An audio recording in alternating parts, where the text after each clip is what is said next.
there's no competition at the end of the road. When you go from a plane that holds 200 people to one that holds 12 people to one that holds 6 people to one that holds 3 people, there's no competition at the end of the road. When people come here and they spend the time to come to Durango and sit in a room in communion, like we're going to do with this intensive with Dan and Justin and myself, and just 50 people, there's no competition at the end of the road. And I think that's where breakthroughs are made. And we've been creative all over the world in all kinds of environments. But I think there is a piece of people coming out to our hometown and just making huge breakthroughs.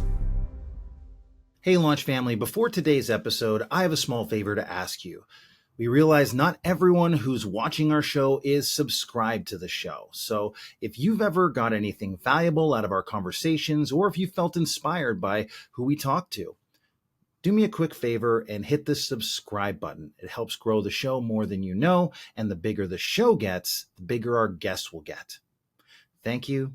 And now here's today's Dare to Launch. Hello, Launch family. My name is Chris. Welcome to Dare to Launch. As always, I'm joined by my co-host, Mr. Jeff Walker. Hey, everybody. And our other co-host, Mr. Dan Walker. Hey, hey. So, Jeff, I wanted to ask you, Jeff and Dan, I wanted to ask both of you, you're in Durango, Colorado, of all places in the world. It's a unique place to be for business. Why did you choose to be in Durango? One of the things we talk about with an online business is you can live anywhere. And when I started my business, we were in the Denver area, which was nice, but I always wanted to live in the mountains. I wanted to live where I could go mountain biking and amazing trails, and I could go run rivers, and I could just be very much outside. I'm like, once the business got where it could support the family, I'm like, I want to pick exactly where I want to live. And it's not for everyone, but Durango, Colorado is an amazing place for me. It's just, I love it.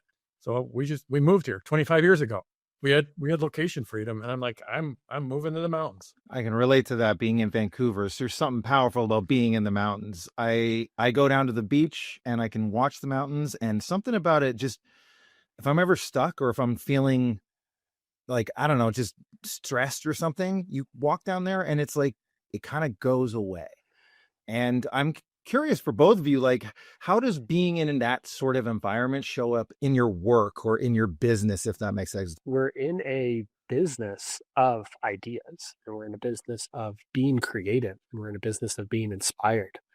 So I think it plays a large role. I think the environment that you're in contributes so much to your day-to-day experience. And if you're living in a place that if you're living in a place that brings you inspiration, and a place that kind of allows you to reset, and to kind of clear your mind and to come at things with a bit of a fresh perspective, I think that's hugely valuable to people who are in a business where having a clear mind and being able to, reflect on ideas is incredibly important.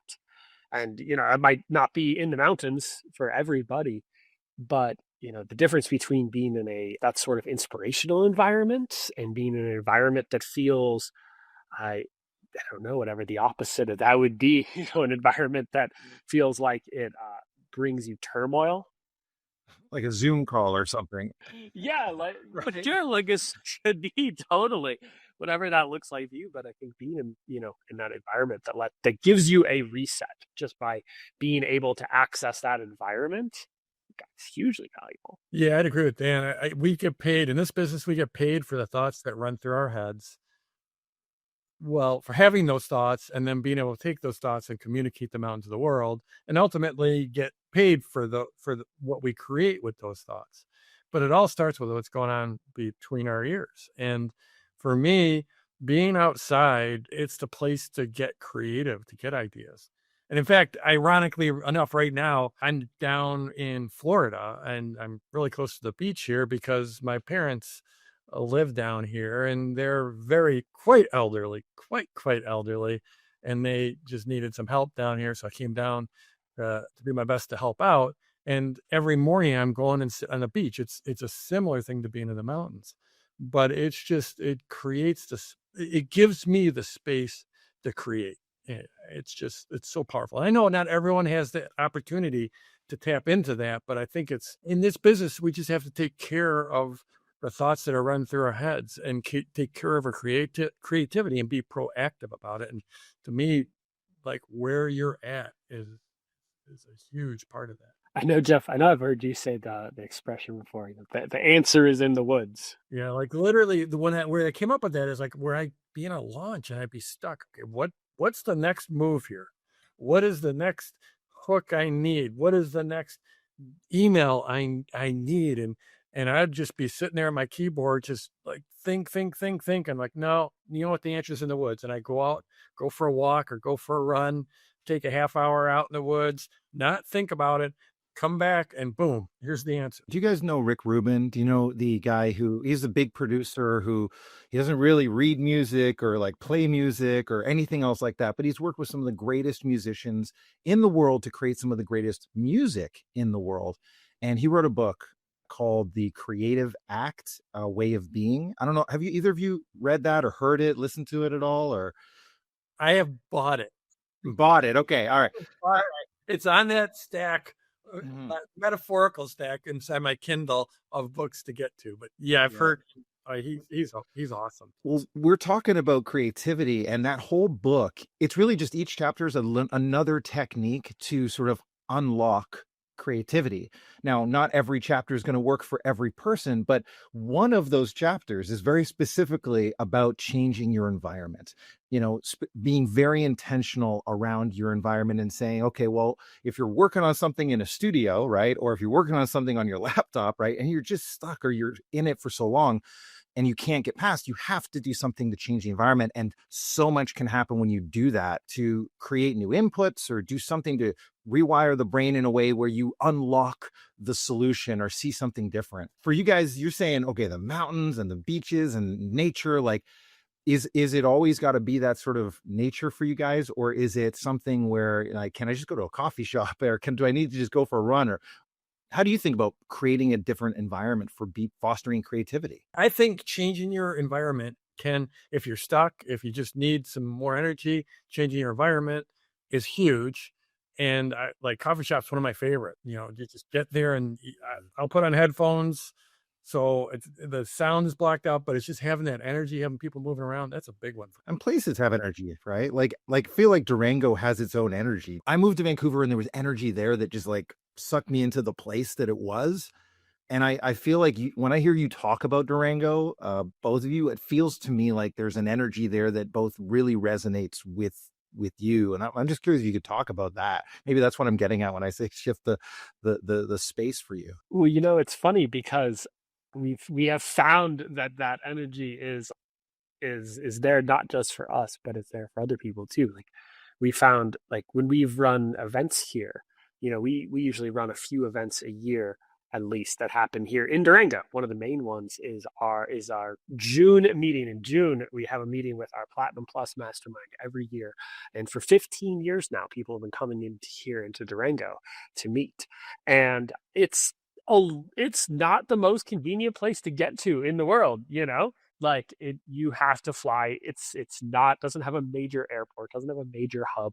You got to add at least a connection in. And we've had folks come in here from, I think, certainly every continent, every inhabited continent has certainly come in here. We have no penguins have come in yet, but I mean, just the number of, I know Jeff was just talking about this right before we went live here, the number of countries we've had people come in here from. And, there's something to that. Like we could have our mastermind meeting anywhere where you can get a hotel that has a conference room, right? But like the energy difference from that group, from folks coming in, instead of it just being, just a random hotel in some major city that you never really leave the hotel. And maybe it's nice, but you could pretty much pick up that hotel and put it anywhere else. The difference between that and folks coming out into the mountains, and we usually end up kind of taking them out somewhere cool, somewhere scenic. And they often come up here. I'm actually at the secret headquarters right now.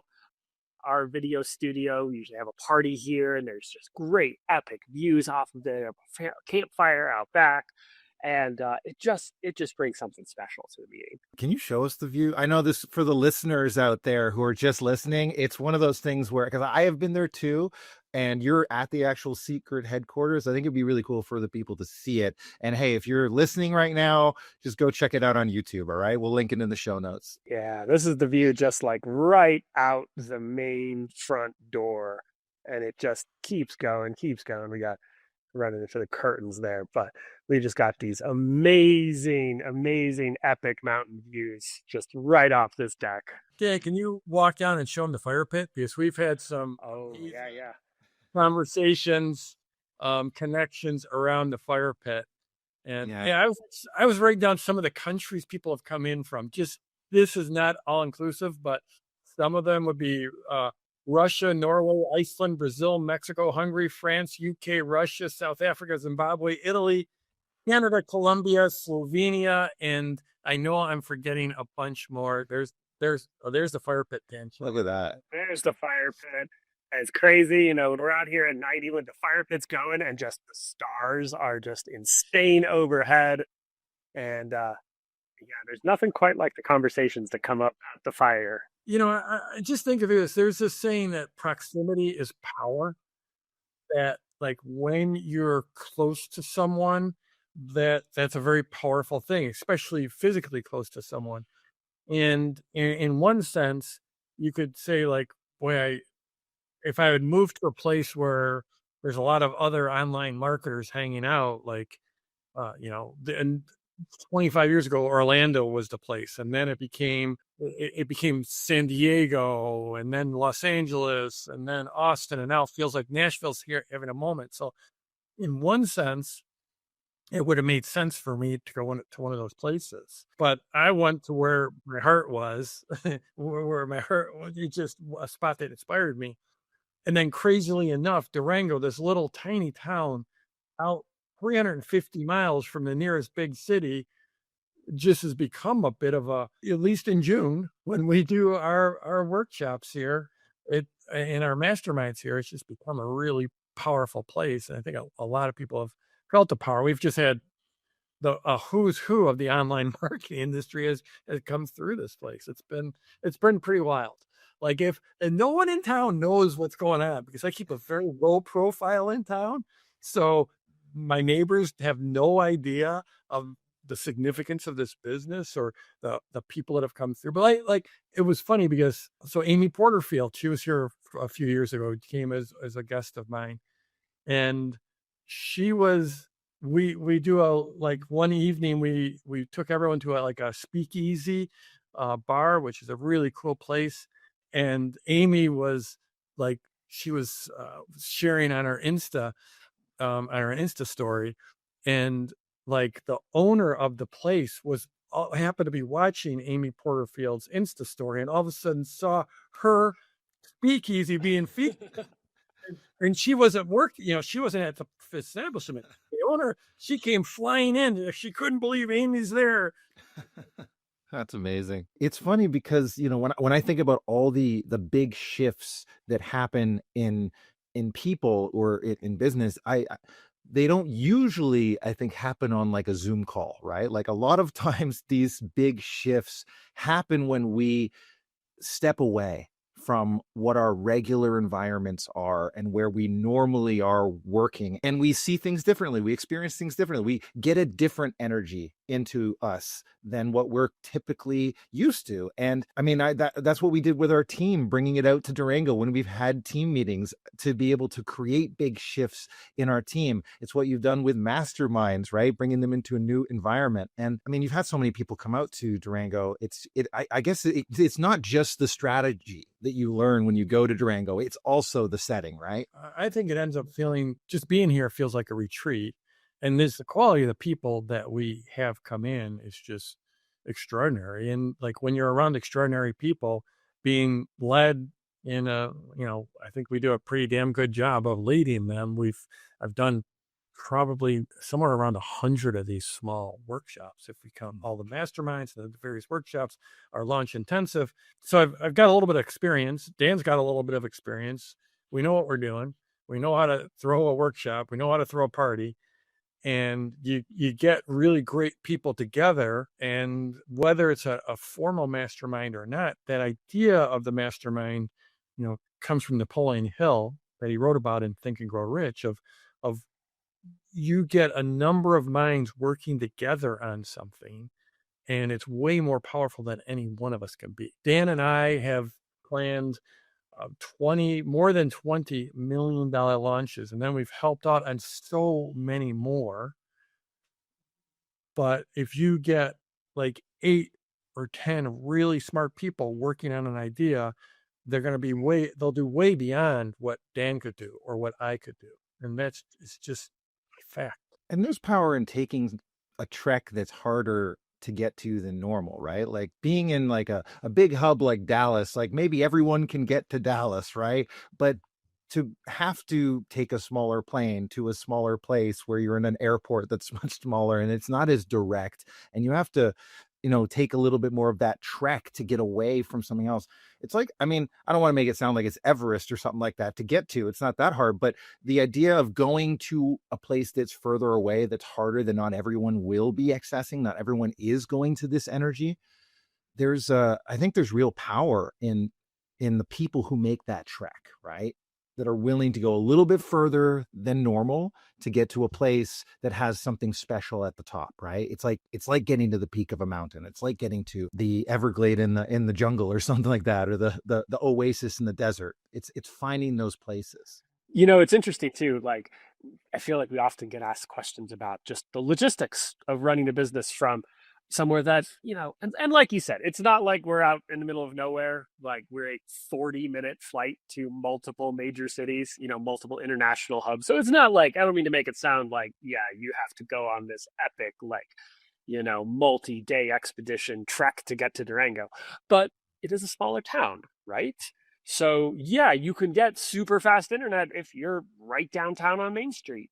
But if you're set, a short ways away from Main Street in the place that has amazing views, yeah, you don't necessarily have access to the highest quality fiber connection internet. And if we're looking to hire somebody to run our live streams, it's not like there's a huge pool of industry talent here in town. Might have to fly somebody in. So there are parts that are a little less logistically convenient, but there's a lot of access to inspiration convenience. And I think, just being in this sort of business, this sort of knowledge business or wisdom business or the inspiration business, honestly, like, there is a ton of convenience here.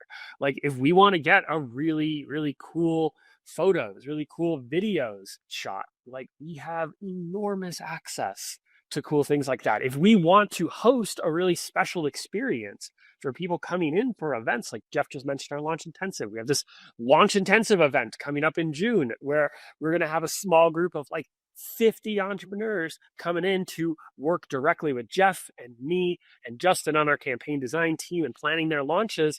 And it's like, okay, we could host that somewhere. I mean, we could host that in LA or something. We could host that in a major city. We could host that in Dallas. It would be simpler for people to get to, but we can deliver such a cool experience, such an inspirational experience, having them coming into this building where, like Jeff said, all these amazing ideas, all these amazing launches have been planned from. And I do think that there's something to the environment in which you're doing creative work, right? And, if you're thinking about it, like, creativity can happen anywhere, right? But I would be hard pressed to imagine having the same sort of creative ideas sitting in a corner of a hotel lobby as you would sitting out by the fire underneath the Milky Way. A college roommate from 40 years ago called me up and said, "Hey, Jeff, he's an avid fly fisherman. I've gone fly fishing a few times, but I'm still a newbie. And he's an avid fly fisherman. He calls me up and says, I've got this really cool trip booked in Alaska. You want to come fishing with me?" And I thought, that sounds interesting. I'll be out in Alaska. It'll be cool. I'll be, on rivers and lakes. I like that. I haven't been see my friend in a few years. So I went with him and we flew into Anchorage on a regular plane. And then at Anchorage, we got on this little plane that held maybe 12 people. And we flew in that plane to Lake Iliamna, a little town. Lake Iliamna, I think it has a population of 103 people. So we went from the regular jet airliner to a 12-person prop plane. And there we were met by a pilot who put us into a float plane on the lake that held like 6 people. And then we flew out to Intricate Bay, this tiny little bay, where we were in this little lodge with 12 other people who were like the most amazing, most cool people you could ever imagine, because they'd done this, flew into Lake Iliamna in this tiny plane, and then got into an even smaller plane and flew out there. And even though I was a newbie and they were all world-class fisher people, they just welcomed me because they're awesome people, because though there's these hurdles.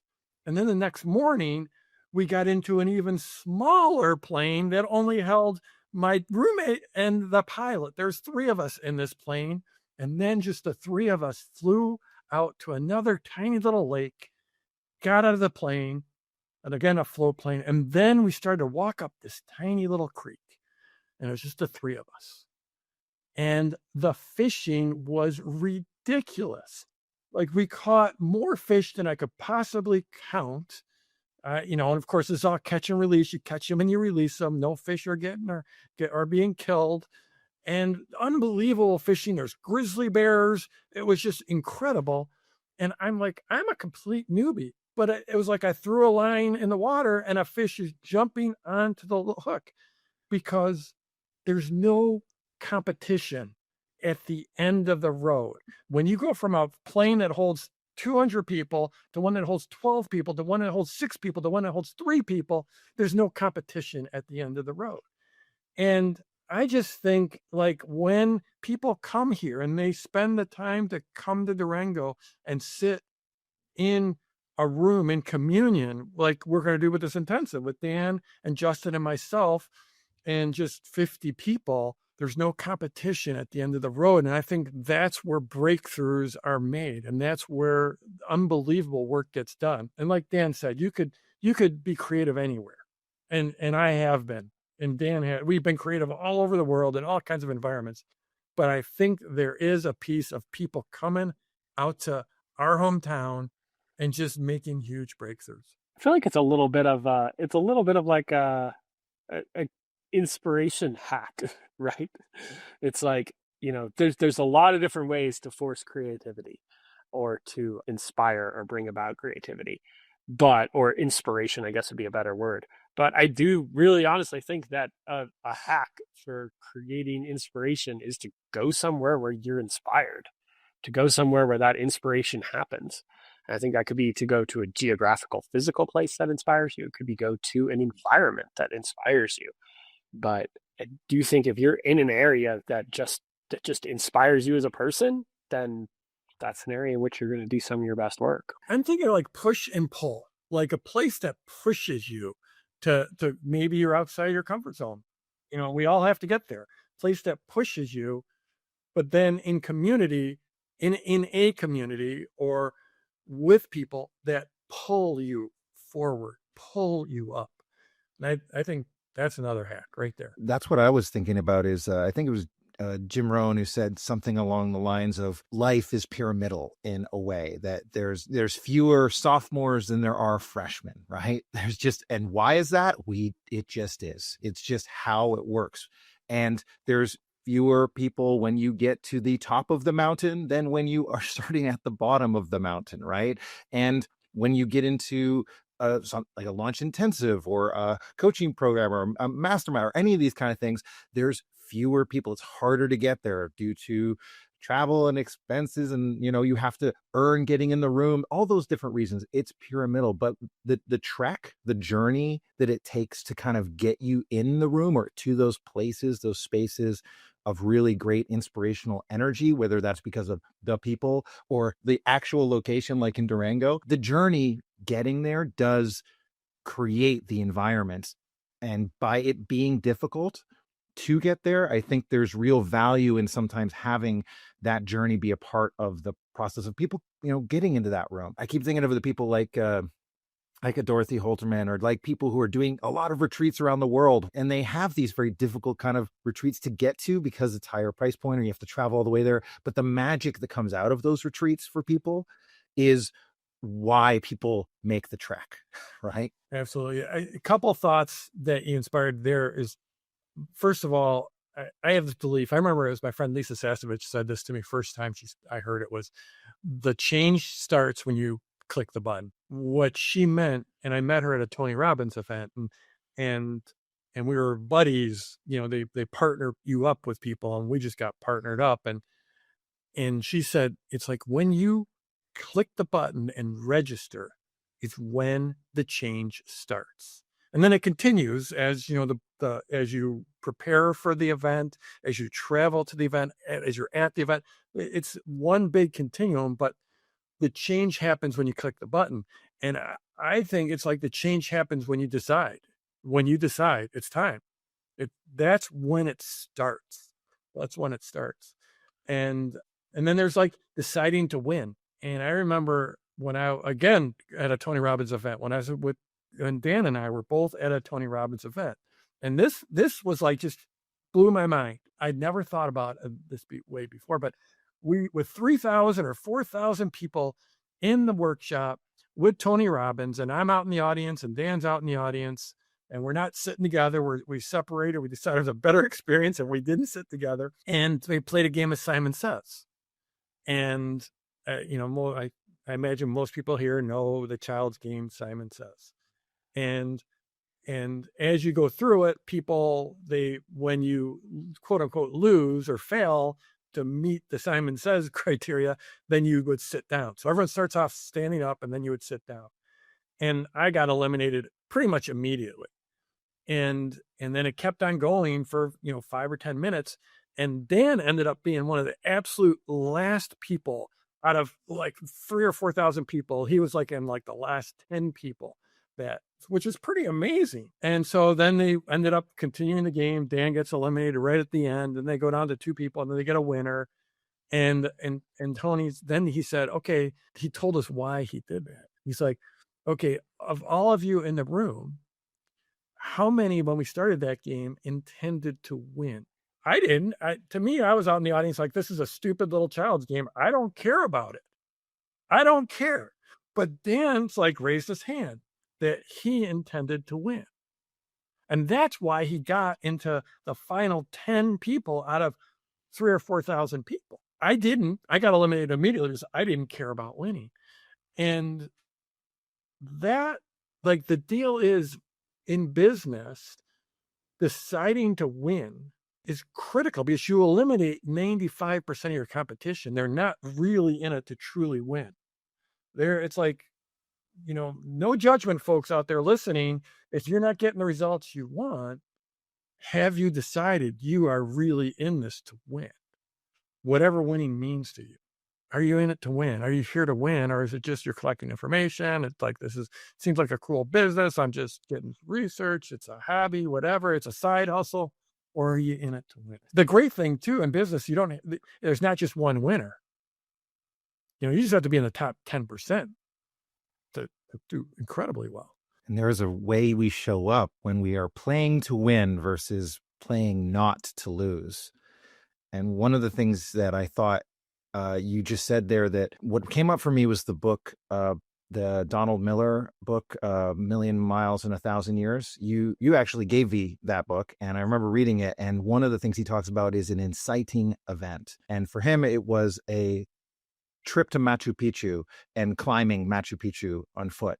And having that event that was booked ahead of time, right? 6 months or a year ahead of time. And now, like you said, when you click the button, it becomes real, right? It becomes a commitment that you have to live into.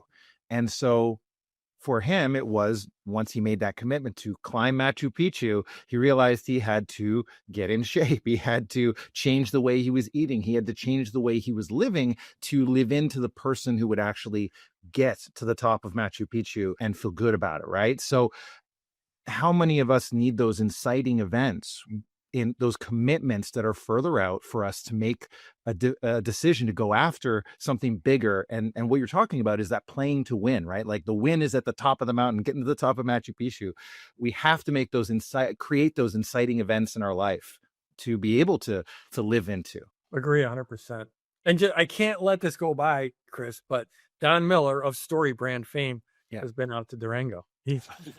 Look at that, eh? That's right. That's right. Yeah, it's a magical place for sure, and the people who wind up there, it's no doubt that's where magic happens, right? So normally, really, we host our mastermind there, but we do so you'd have to get into the mastermind, not an easy feat. It's quite a selection process, but we do this June. We're doing a launch intensive there, and it's Dan and Justin and myself, and we're going to be helping people plan out their launches. It's just 50 seats total available, and most of those are gone. productlaunchformula.com/intensive if you want more details on that. productlaunchformula.com/intensive. And we will link that in the show notes for you as well, so you can go check that out.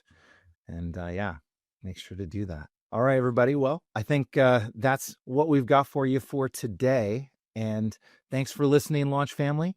And we hope this conversation inspires you to dare to launch.